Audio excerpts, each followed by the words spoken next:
लेकिन हमें विश्वास है कि आप क्या लड़िएगा। आप अपने पिताजी को तो मुखिया के चुनाव में आप जिताइए नहीं पाए अपने घर से, अपने पंचायत से, और चले हम ब्राह्मणों के नेता बनने। ब्राह्मणों का हमेशा हक मारी आप किए हैं। जब तक साहबुद्दीन साहब का परिवार का कोई व्यक्ति सदन में नहीं जाएगा ताउम्र हम चुनाव नहीं लड़ेंगे। हम ब्राह्मण हैं, भीष्म प्रतिज्ञा लिए हैं, भीष्म प्रतिज्ञा एकदम अडिग रहेगा। क्या आप ब्राह्मणों के साथ इस तरह से दलगत भावनाओं से इस तरह ग्रसित होकर के आप क्यों ब्राह्मणों के साथ इस तरह अपमानित ब्राह्मणों कर रहे हैं सीवान में?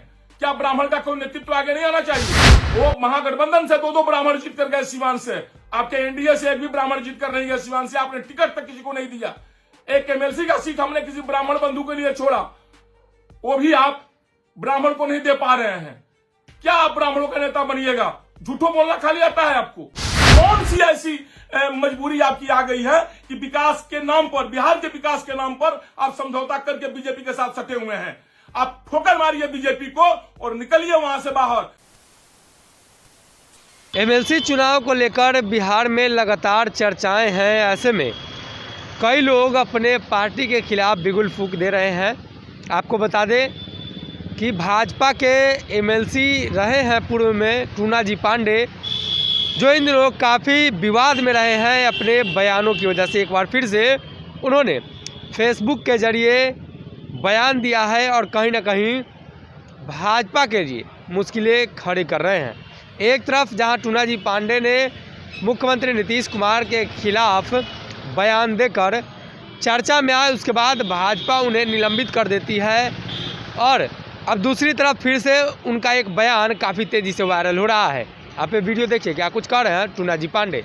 जो राजनीति में ब्राह्मणों के साथ जिस तरह न्याय होता है, तो एक ब्राह्मण होने के नाते कहिए या एक जनप्रतिनिधि होने के नाते कहिए, ये हमसे बर्दाश्त नहीं हो पाता है। गलत होता है तो हमारी जबान तुरंत खुल जाती है, हम इसका विरोध जरूर करते हैं। आप लोगों को याद होगा मित्रों, लगभग 1 से 1.5 साल पहले हमने टाउन हॉल में एक भरे मीटिंग में माननीय मंगल पांडे जी के सामने हमने ऐलान कर दिया था कि हम एमएलसी का चुनाव नहीं लड़ेंगे।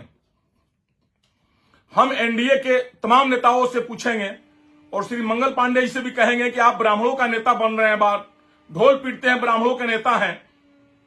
शिवान एमएलसी का सीट ब्राह्मण का था। जब हम चुनाव लड़ने के लिए मना कर दिए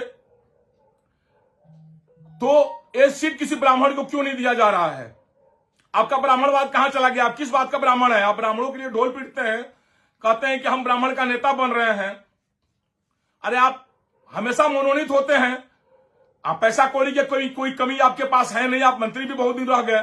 आप स्वयं एमएलसी का चुनाव क्यों नहीं लड़ लेते हैं? क्योंकि आप ब्राह्मणों का आन बान शान भी रह जाता सीवान में। हमने तो 2 बार सीवान से जीत करके और ब्राह्मणों का मान सम्मान बढ़ाया, और आपसे भी हम अपेक्षा यही रखेंगे कि तो ये सीट किसी ब्राह्मण को देकर लड़ाइए, या आप स्वयं ब्राह्मण हैं, आप स्वयं लड़िए। लेकिन हमें विश्वास है कि आप क्या लड़िएगा। आप अपने पिताजी को तो मुखिया के चुनाव में आप जिताइए नहीं पाए अपने घर से, अपने पंचायत से, और चले हम ब्राह्मणों के नेता बनने। ब्राह्मणों का हमेशा हक मारी आप किए हैं। सीट थी ब्राह्मण का, आप एनडीए के शीर्ष नेतृत्व बने हैं, तो सीवान जिला का एमएलसी का सीट किसी ब्राह्मण को क्यों नहीं दिया जा रहा है? किसी ब्राह्मण को क्यों नहीं पूछा जा रहा है? चाहे आप ब्राह्मण है तो आप क्यों नहीं लड़ रहे हैं आकर के? अब क्यों सीट किसी और को देना चाहते हैं? यही तमाम बातें हमें श्री मंगल पांडे जी से कहना था, एनडीए के नेताओं से कहना था, और एनडीए के तमाम नेता जो सीवान में हैं, सारे लोगों से हम कहेंगे कि क्या ये सीट ब्राह्मण की थी, आप किसी ब्राह्मण बंधु को क्यों नहीं दे रहे हैं?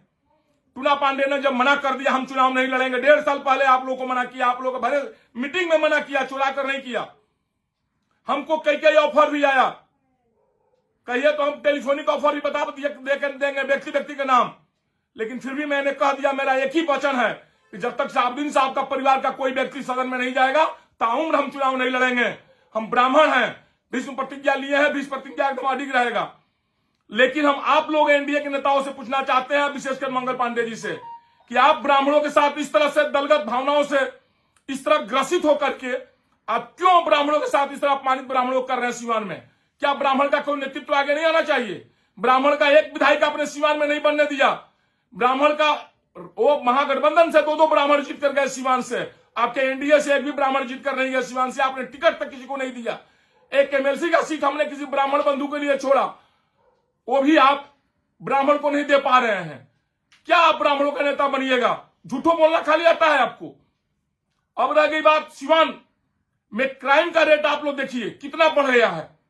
और सिवान के तमाम लोग इस आप पहले जो हत्या होती थी सिवान में, सारे लोग एक व्यक्ति विशेष के नाम, श्री साहबुद्दीन साहब का नाम लेकर के सब लोग आता था, उनके द्वारा कराया गया। अब हम पूछना चाहते हैं सिवान के सारे लोगों से, क्या अब हत्या कौन करा रहा है? अब तो साहबुद्दीन साहब भी इस दुनिया में नहीं रहे। अब सिवान का हत्या कौन करा रहा है? कोई नेता का मुंह नहीं खुलता है, किसी एनडीए के नेताओं का जबान नहीं खुलता है। सारे एनडीए के नेता एकदम मुंह बंद बैठे हुए हैं। हम जब पूछते हैं अब सब बउआ बउआ कर बाहर निकलेंगे।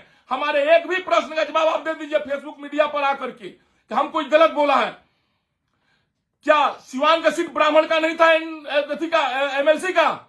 दो बार से टूना पांडे एमएलसी नहीं था सिवान से, और टूना पांडे 1.5 साल पहले ऐलान कर दिया था कि हम चुनाव नहीं लड़ेंगे। तो आप किसी ब्राह्मणों को क्यों नहीं टिकट दिया सिवान का? क्यों नहीं किसी ब्राह्मण का खोज आया? लेकिन आप ऐसा नहीं कर रहे हैं। आप ब्राह्मणों का हकमारी कर रहे हैं सिवान में, और झूठे ब्राह्मणों का आप नेता बने हुए हैं। क्या सिवान में क्राइम रेट नहीं बढ़ गया? सिवान में कितनी क्राइम हो रही है? आप एक मुंह आपका नहीं खुलता है सिवान में, एक जबान नहीं खुलता है कि सिवान में इतना क्राइम रेट बढ़ गया, क्राइम रेट को कम किया जाए। इसको क्या कहा जाएगा? एक दहाड़ नदी का पुल अच्छा भी तो भी आपने तोड़वा दिया। एक बंदे है टूटा हुआ है, आपने क्या कार्रवाई उस सब पर किया? बस यही बात सिवान की सारी जनता को हमको जनाना था कि देख लीजिए, और विशेषकर ब्राह्मण बंधु से कहना था कि ब्राह्मण भाइयों अब भी तो जाग कर देखिए, एनडीए आप लोग के साथ क्या दुराचार कर रही है, क्या आप लोग को अपमानित कर रही है। जीतन राम मांझी ने इतना ज्यादा गाली दिया, अब शब्द बोला, सारे समाज के लिए बोला, लेकिन एक बार भी मंगल पांडे जी का उस पर जवाब नहीं आया। इसलिए नहीं आया कि उनका कुर्सी छीन ली जाएगी। हम आप तमाम नेताओं से, ब्राह्मण बंधुओं से आग्रह करेंगे कि मंगल पांडे को आप बहिष्कृत करिए सिवान से। वो नेता नहीं, नेता के खाल में छुपे हुए वो व्यक्ति है जिनका तो 5 गो अपना वैश्विक वोट नहीं है, और ब्राह्मणों को अपमानित करते हैं, जलील करते हैं, कुर्सी के लिए कुछ भी कर सकते हैं।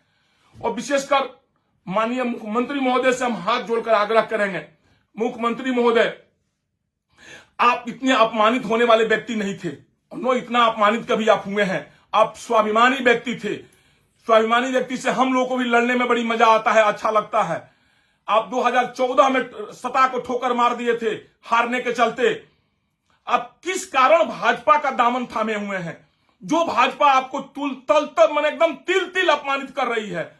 आपको केंद्रीय यूनिवर्सिटी का दर्जा नहीं दिया, आपको विशेष राज्य का दर्जा मांगते रह गए, केंद्र का सरकार आपने, बीजेपी के लोगों ने नहीं दिया।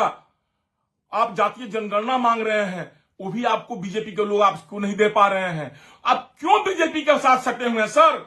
आपका अपना स्वाभिमान को जगाइए, ठोकर मारिए बीजेपी को, और आइए किसी अपने गठबंधन बनाइए, किसी और दल के साथ आइए। सरकार तो आपको बिल्कुल नहीं गिरेगी, क्योंकि आप बिहार के जब विकास पुरुष हैं, बिहार के विकास के नाम पर आप किसी से समझौता नहीं करते हैं। तो कौन सी ऐसी मजबूरी आपकी आ गई है कि विकास के नाम पर, बिहार के विकास के नाम पर आप समझौता करके बीजेपी के साथ सटे हुए हैं? आप ठोकर मारिए बीजेपी को और निकलिए वहां से बाहर, सरकार आपकी नहीं गिरेगी। बस यही बात कहते हुए अपने वाणी को विराम देते हैं, और सिवान के सारे विप्र बंधु से आग्रह करेंगे कि श्री मंगल पांगर, सिवान की एमएलसी का सीट किसी ब्राह्मण को नहीं दिया जाता है। श्री मंगल पांडे जी को आप लोग बहिष्कृत करिए, बहिष्कृत करिए, बहिष्कृत करिए। जय हिंद, जय परशुराम, जय भगवान। अगर ये वीडियो पसंद आई और वह बिहार के राजनीति और बिहारियत से सरोकार रखेनी तो सब्सक्राइब बटन दबा के चैनल के सब्सक्राइब कर ली। ओजे एगो घंटी बा, ओकरा बटन दबा देला से कुल सटीक और मारक खबर रुआ मुफ्त में मिल जाई। अगर रुआ पत्रकारिता के हमनी के नया प्रयोग में सहयोग कर चाहतानी तो ज्वाइन बटन दबा दी। पेटीएम नंबर नोट कर ली 9386816700। धन्यवाद।